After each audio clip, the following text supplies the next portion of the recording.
எல்லோருக்கும் அன்பான மாலை வணக்கம். இன்றைக்கு தமிழகத்துடைய முதலமைச்சர், போற்றுதலுக்குரிய முதலமைச்சரை இன்றைக்கு நேரடியாக சந்தித்தோம். கழகத்திலே, தமிழக வெற்றி கழகத்திலே குறிப்பாக மாண்புமிகு முதலமைச்சர் அவர்களே எங்கள் எல்லோரையும் இங்கே மாண்புமிகு அமைச்சர், முன்னாள் அமைச்சர் மரியாதைக்குரிய அண்ணன் எம்.ஆர். விஜயபாஸ்கர், இங்கே முன்னாள் அமைச்சர் மரியாதைக்குரிய அன்பர் கடம்பூர் ராஜ் அவர்கள், மரியாதைக்குரிய அண்ணன் உடுமலை ராதாகிருஷ்ணன், மாவட்ட கழகத்துடைய சார்கள் எல்லோருமாக இன்றைக்கு முதலமைச்சரை நேரடியாக சந்தித்தோம். 2:45 மணிக்கு தொடங்கிய இந்த நிகழ்வு கிட்டத்தட்ட 2 மணி நேரம்.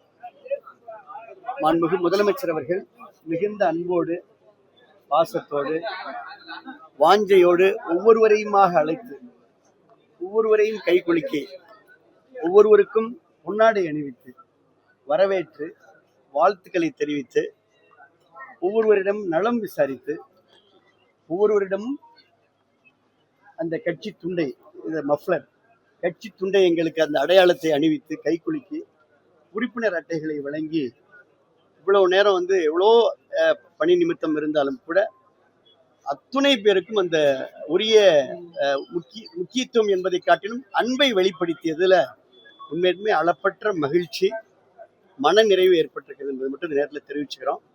குறிப்பாக பார்த்தீங்கன்னா 2 மணி நேரம் இந்த நிகழ்வு நடந்தது. எல்லோருக்கும் திருப்தி. இப்போதான் பொதுச் செயலாளர் அவரோடு நாங்கள் தான் இப்போ உணவறிந்து விட்டு இப்போ தான் கிளம்புறோம். வேற ஒன்றும் பிரச்சனை இல்லையே. மகிழ்ச்சியா இருக்கீங்க.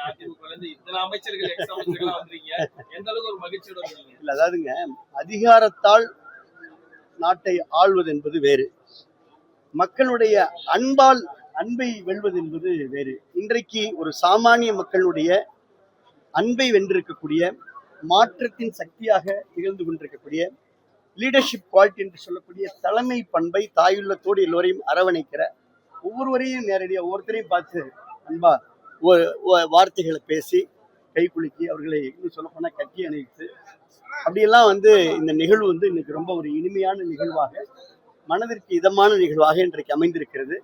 இனி எந்த தேர்தல் வந்தாலும் எல்லா தேர்தலும் தமிழக வெற்றி கழகம் வெற்றி பெறும்.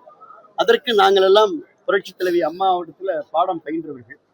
நாங்கள்லாம் அதே அந்த விஷனோட தமிழக வெற்றி கழகத்துடைய கொள்கைகளுக்கு ஏற்ப வெற்றிக்கு துணை நிற்பது, உழைப்பது, பங்கெடுப்பது, ஒத்துழைப்பது, அந்த பணியை நிறைவேற்ற சட்டமன்ற உறுப்பினர்கள் குதிரை பேரம் மூலமா பாஜக, திமுக, அதிமுக எதிர்கட்சி என்ன செய்யும் எதிர்கட்சி? அவங்க ஏற்கனவே சொல்லியிருக்காங்களே, எதிர்கட்சி அரசியல் செய்யாம என்ன செய்வாங்க? அதுதான் அவங்க செய்யறாங்க. நன்றி.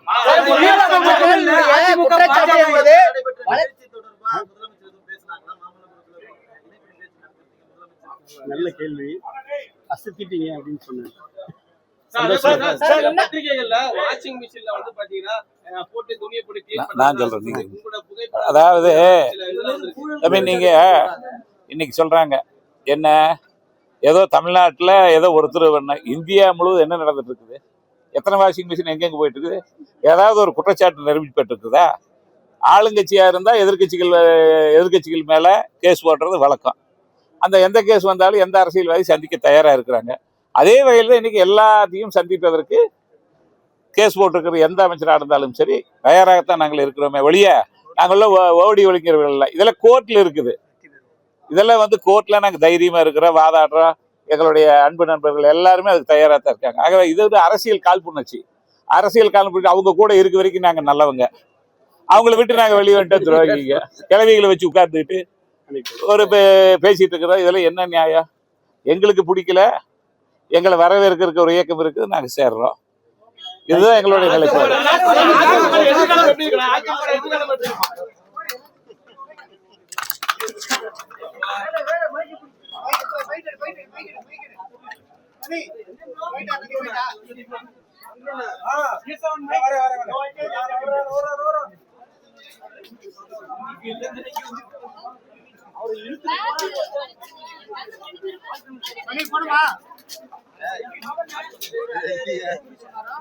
அரசியல் காழ்ப்புணர்ச்சியோட